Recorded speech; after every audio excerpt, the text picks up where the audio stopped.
Now from the president of the Minneapolis Federal Reserve Bank, Neel Kashkari, and Sonders, chief investment strategist for Charles Schwab. And let me begin with you, because I think a lot of people have been puzzled seeing this tremendous rise off the bottoms in the stock market over the last 3 weeks, even as we've seen these absolutely record-breaking unemployment numbers. Can you explain this great disconnect to the American people? Probably not fully.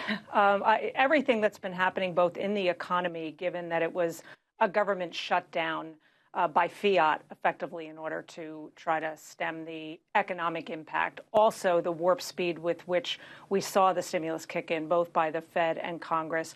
We moved into bear market territory at a record-breaking pace. I think at the lows, when the market was down about 35%, you could argue it was pricing in the type of economic carnage that we are seeing right now. I think the rally since that low, the speed with which we've retraced about 60% of that move down, reflects a couple of things. One, the stimulus, which combined represents more than a quarter of GDP.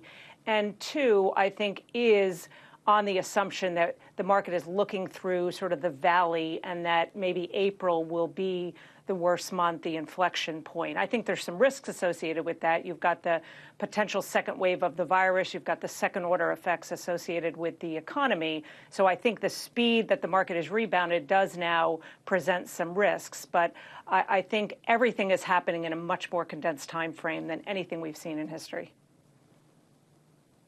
No question about that. And Neel Kashkari, we see the market pricing in that relatively rapid, sustained recovery. You just heard Larry Kudlow saying he expects a very strong second half of the year and a roaring 2021. Is that realistic?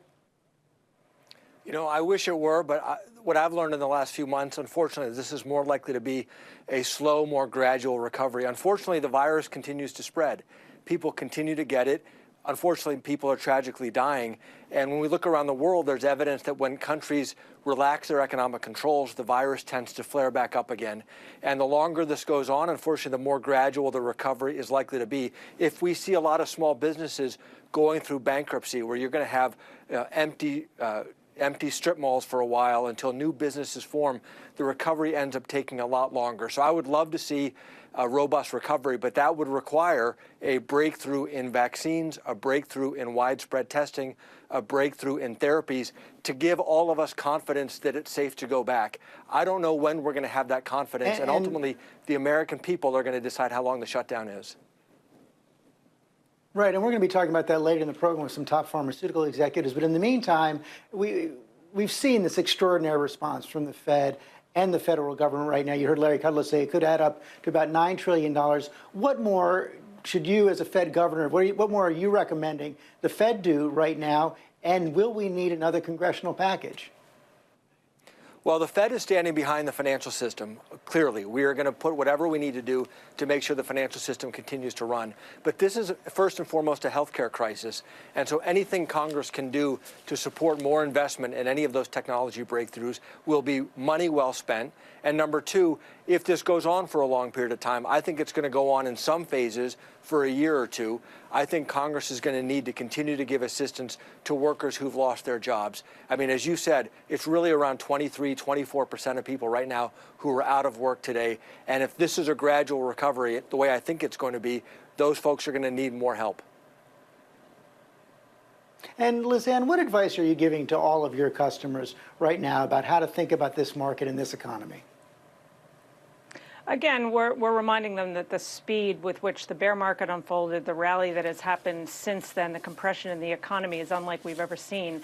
But you really can apply the same kind of logical thinking and disciplines around investing that can apply even in this short-term environment, which is hopefully you had a plan, you weren't winging it.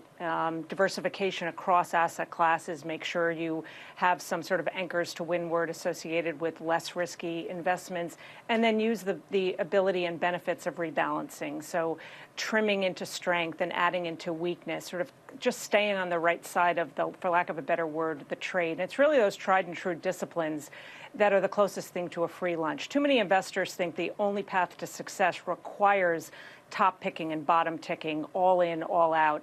And that's just gambling on a moment in time. And investing should always be a process over time, even when what's happening is in a more condensed frame of time. And that's the best advice we can give in this environment. And finally, Neel Kashkari, you have access to the best economic information in the world. What should everyone be expecting over the next several months as we wait for effective treatments, as we wait for vaccines? Treasury Secretary Steven Mnuchin this morning is saying that unemployment could go as high as 25%. Yeah, and the worst is yet to come on the job front, unfortunately. And then it really is going to be, as these states start to reopen and as businesses start to reopen, obviously, we need them to reopen safely, and we need to monitor and look for signs of things flaring back up again. We may be in an environment of gradual relaxing and then having to clamp back down again around the country as the virus continues to spread. To solve the economy, we must solve the virus. Let's never lose sight of that fact. Neel Kashkari, Sonders, thanks very much.